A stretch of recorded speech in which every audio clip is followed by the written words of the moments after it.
2 நாள் பயணமாக நெல்லை சென்றுள்ள முதலமைச்சர் மு.க.ஸ்டாலினுக்கு உற்சாக வரவேற்பு அளிக்கப்பட்டு வருகிறது. அது தொடர்பான காட்சிகளை தற்போது பார்த்து வருகிறோம்.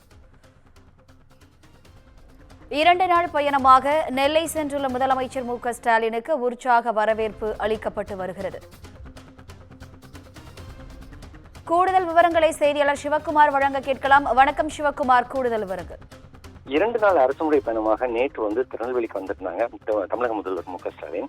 அவங்க என்ன பண்ணாங்கன்னா, நேற்று பல்வேறு திட்டப்பணிகள் துவங்கி வச்சு இன்னைக்கு 2வது நாளாக அந்த நிகழ்வு நடந்துட்டு இருக்குது. தற்போது அரசு மருத்துவக் கல்லூரி மைதானத்துல இன்று நடைபெறக்கூடிய விழால நெல்லையில மொத்தம் 9,372 கோடி ரூபாய் செலவிலான புதிய திட்டங்களை முதலமைச்சர் மு.க.ஸ்டாலின் துவங்கி வைக்கிறாருங்க. அதே மாதிரி 45,485 பேருக்கு நலத்திட்ட உதவிகள் வழங்கும் விழாவும் தற்போது நடைபெறுது. அதாவது அவர் இன்னைக்கு பாத்தீங்கன்னா, அவர் 9,372 கோடி ரூபாய் செலவில் ஏற்கனவே முடிவுற்ற பணிகளை திறந்து வைக்கிறதும், அதே மாதிரி புதிய திட்ட பணிகளுக்கு அடிக்கல் நாட்டி இன்னைக்கு துவங்கி வைக்கிறாரு.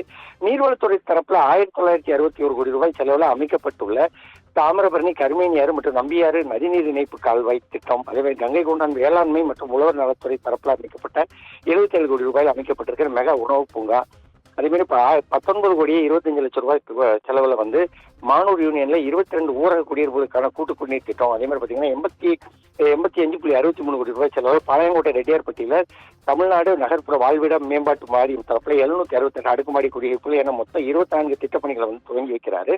அதே மாதிரி பாத்தீங்கன்னா, நெல்லைக்கு வந்திருக்கிறவங்க மேற்கு புறவழிச்சாலை, அதாவது நெல்லை மக்களோட நீண்ட நாள் கோரிக்கையான மேற்கு புறவழிச்சாலை திட்டத்துல கொங்கத்தான் பாறை முதல் சுத்தமல்லி வரையிலான 180 கோடி ரூபாய் செலவுல உருவாக்கப்பட உள்ள புதிய ஒரு சாலை துவங்கி வைக்கிறாங்க.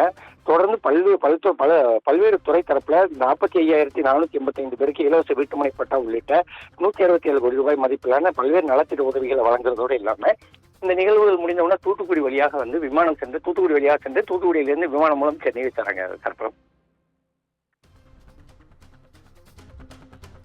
விவரங்களுக்கு நன்றி சிவக்குமார்.